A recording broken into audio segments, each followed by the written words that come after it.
CH2 system और उसकी जानकारी। मिस्टर परफेक्ट, ये कैसा नाम है?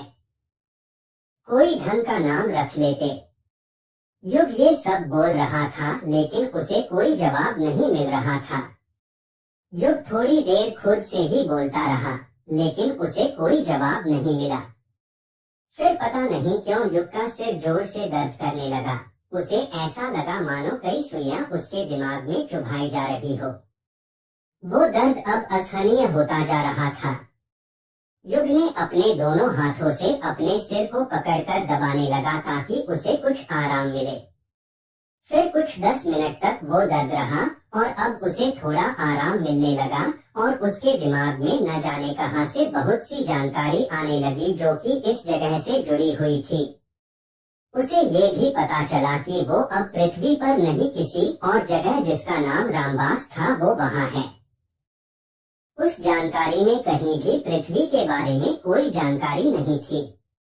उसे ये भी पता चला कि उस आवास का मालिक का नाम निर्मय सिंह था और उसने अब तक सभी काम एकदम परफेक्ट किए थे, इसलिए लोग उसे प्यार से मिस्टर परफेक्ट बोलने लगे थे। युग को ये भी पता चला कि उसकी मृत्यु कैसे हुई थी। निर्मय एक ताकतवर इंसान था लेकिन उसके अपने ही किसी छात्र ने उसकी जानकारी लीक कर दी थी।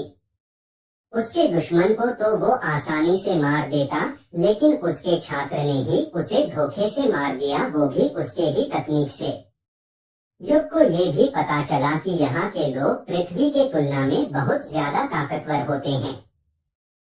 यहाँ इंसान अपने मुक्के के दम से ही बड़े बड़े पर्वतों को तोड़ सकता है और तलवार से आसमान तक को चीर सकता है। युग को इन सब पर अब तक यकीन हो गया था कि यहाँ रामबास में ताकत का ही बोलबाला है। यहाँ धरती के जैसे कोई कानून व्यवस्था नहीं है। जो ताकतवर है वो कमजोर को जैसे चाहे वैसे दबा सकता है। यहाँ अब तक राज व्यवस्था है। फिर युग ने इन सभी चीजों को एक और झटका, अभी उसे यहाँ से बाहर निकलना था। वो किसी तरह उठ खड़ा हुआ और धीरे धीरे आगे बढ़ने लगा। उसे कुछ ही दूरी पर एक तालाब दिखाई दिया जिसकी पानी एकदम साफ थी। उस तालाब में मछलियां भी तैरती हुई दिख रही थी। युग को प्यास भी लगी हुई थी। वो तालाब की ओर झुका ताकि अपने दोनों हाथों से पानी निकाल सके और जैसे ही वो झुका उसे एक जोरदार झटका लगा। वो 2 कदम पीछे हो गया। युग ने अपने चेहरे को देखा था जो कि युग का नहीं किसी और का ही था। युग ने कुछ देर तक खुद को शांत किया और फिर से अपने चेहरे को देखने के लिए सिर झुकाया और उसने देखा कि ये चेहरा उसका नहीं किसी और का है। ये आदमी कोई 30 वर्ष का होगा। उसका चेहरा एकदम गोरा था, उसकी आंखें नीली थी, उसके बाल काले और लंबे थे किसी लड़की की तरह। उसके चेहरे में सिर के पास हल्की चोट लगी थी जो कि शायद उसे लड़ने से लगी हो। युग अपनी दुनिया में वैसे तो दिखने में खराब नहीं था लेकिन इस चेहरे के सामने उसकी चेहरे की तुलना करना ऐसा था मानो कीचड़ का सफेद पानी से। इस चेहरा के सामने पृथ्वी के किसी बड़े से बड़े मॉडल को भी भिखारी ही समझा जाएगा। युग ने फिर अपने शरीर को देखा जिस पर धूल मिट्टी और खून लगा हुआ था। ये देखते हुए वो उस तालाब में ही कूद गया ताकि वो खुद को साफ कर सके। थोड़ी देर में उसके शरीर की सारी गंदगी साफ हो गई थी। उसे शरीर पर लगे हुए खून को साफ करने में थोड़ा समय लगा क्योंकि वो जम चुके थे। युग तालाब से बाहर निकला और अपने पूरे शरीर पर अच्छे से निगाह डाली। उसका शरीर एकदम दूध जैसा सफेद था। उसकी मांसपेशियां किसी योद्धा की तरह थी। उसका शरीर एकदम परफेक्ट था, कहीं से भी कोई कमी नहीं दिखाई दे रही थी। युग अब सोचने लगा कि आगे क्या किया जाए। उसका शरीर एकदम थका हुआ था। उसे आराम की सख्त जरूरत थी लेकिन इस जंगल में वो आराम तो कर नहीं सकता था, ऊपर से भूख भी बहुत तेज लगी हुई थी। तभी उसकी नजर तालाब की मछलियों पर गई तो उसकी भूख और तेज हो गई। उसने किसी तरह तालाब से 2 मछलियां निकाली और उसे कच्चा ही खाना शुरू कर दिया। उसे यहाँ इस जंगल में कहाँ से आग मिलता। वैसे तो उसे कच्ची मछली खाने का मन नहीं था, लेकिन भूख के मारे आदमी क्या नहीं करता। वो सब कुछ करके आगे बढ़ गया, लेकिन उसे कुछ समझ नहीं आ रहा था किधर जाए और क्या करे। उसकी यादें अब तक धुंधली ही थी। वो जोर जोर से आवाज देने लगा, कोई है, कोई है। तभी उसे एक और आवाज सुनाई दी, वेलकम होस्ट, माफ करना मुझे थोड़ी देर हो गई कनेक्ट होने में। युग फिर से शॉक हो गया। ये क्या था? ये कौन था? युग इधर उधर देखने लगा और पूछने लगा कि कौन है। सामने आओ। वो आवाज तो नहीं आई, लेकिन युग के सामने एक स्क्रीन जैसा कुछ आया जिस पर बहुत सी चीजें लिखी हुई थी, और तो और वो ऐसी भाषा में लिखी थी जिसे युग आसानी से समझ सकता था। युग जब उस स्क्रीन पर देख रहा था तभी वो आवाज उसे सुनाई दी, होस्ट, ये आपका स्टेटस स्क्रीन है और मैं आपके अंदर ही हूँ। आप मुझे कभी भी एक्सेस कर सकते हैं। मैंने पूरे क्षेत्र को स्कैन कर लिया है। आप अभी विधु आश्रम के पीछे वाले भाग में हैं। आप यहाँ से अगर सीधी दिशा में चलते रहेंगे तो आप आसानी से विधु आश्रम पहुँच जाएंगे, जिसके बारे में उस आत्मा के टुकड़े ने बताया था। युग ने उससे पूछा, तुम मेरे अंदर कैसे आए? और क्या यहाँ हर व्यक्ति के पास सिस्टम जैसी चीजें होती है? युग ने डरते हुए पूछा, क्योंकि ये चीज उसके अंदर थी जिसके बारे में उसे कुछ नहीं पता था। नहीं होस्ट, ये सिस्टम बस आपको मिली है। मैं आपके आत्मा में बहुत पहले से हूँ। आप जब पृथ्वी पर थे तब से ही मैं वहाँ इसलिए एक्टिवेट नहीं हो सकी क्योंकि वहाँ एनर्जी ही नहीं थी जिससे मुझे एक्टिवेट किया जा सके। आप जैसे ही इस शरीर में आए मुझे एनर्जी मिल गई और मैं एक्टिवेट हो गई।